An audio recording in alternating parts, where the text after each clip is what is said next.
examples. What rule across all pro sports are we getting rid of? For me, it was an easy choice, even when I thought about this. It is the double penalty in NHL that includes embellishment. If there is any sort of embellishment penalty, plus a hooking, a holding, slashing, anything like that, and there is a embellishment penalty, get out of here with that nonsense. If that player embellished that penalty, then that penalty didn't actually happen. You can't say someone embellished it, but then also got held. It's either he held, and that's what happened, or he embellished a hold, or he got hooked and he completely embellished it, and then there's no hook. He faked it. He took a dive. It's like a paradox. It's one or the other.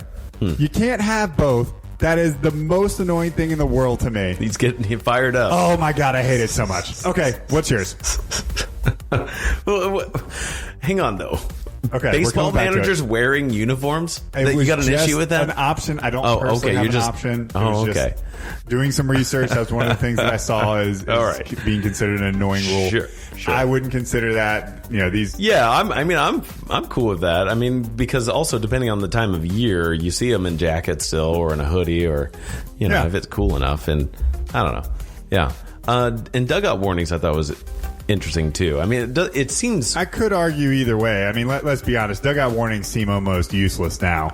Yeah, they seem very superfluous. That I'm pointing at your bench, and I'm going to point at your bench. You've been warned. What does the warning really mean? Let's be real. The umpire knew this was coming before he even issued that warning, and that pitch was delivered. That was about to happen. Let's be real. Very rarely is it quote unquote unsolicited where these warnings get given out just because it was ball got away or something like that. It's like, he hit me in this last inning. Oh, very next inning, what do you think's going to happen? It's like, just start throwing people out, man. Sure.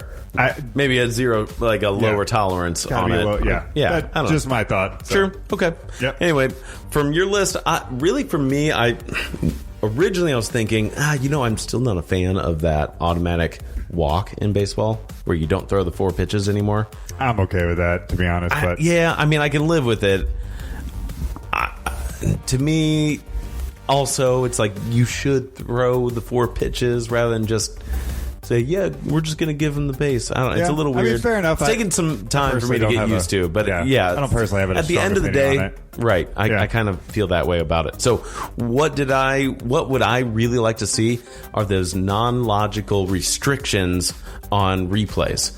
There are so many options and opportunities now for video replay, but there's still a whole litany of plays where you can't review them, but they're still available to the audience. Yeah. And you can, and look what happened to the XFL. Did they even get to do a review on that play, by the way? Not 100% sure. Okay.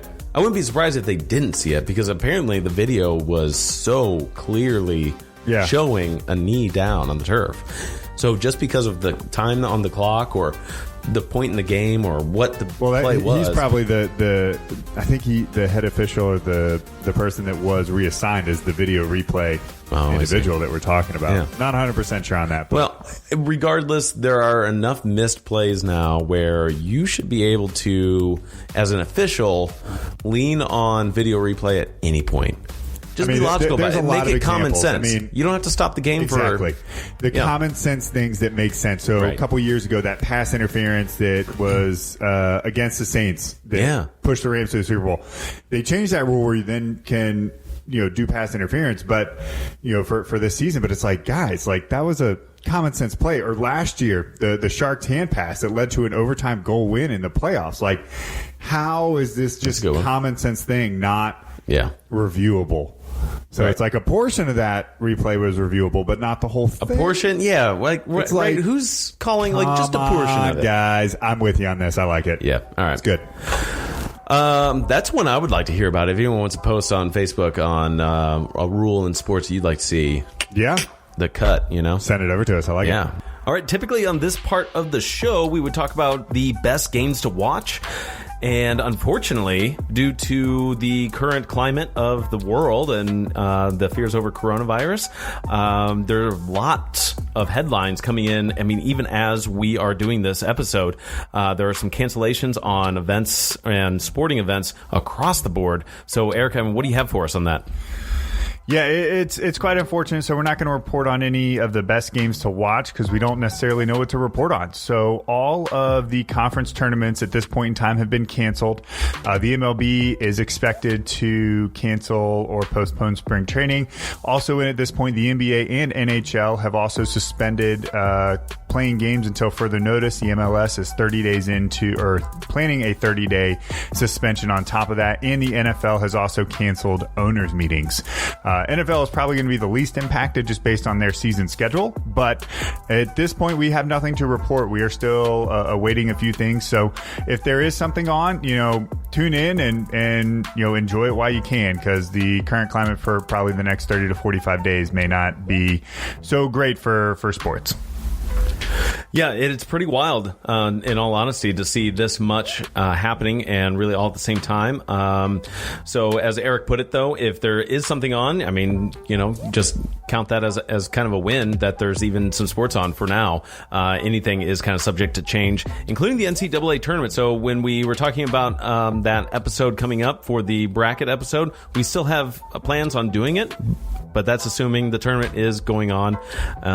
For now, it will, but just not to an audience. And so look for that episode here coming up. And otherwise, we'll be back on with more information when we can. So that's it for this episode. So thanks for tuning in, and wish we can end on a higher note. But get out there or just stay in, rather, and enjoy some sports. And you'll hear from us soon. Thanks for tuning in to Average Sports with Average Guys. Don't forget to like, subscribe, share, and tell your friends, and we'll see y'all next time.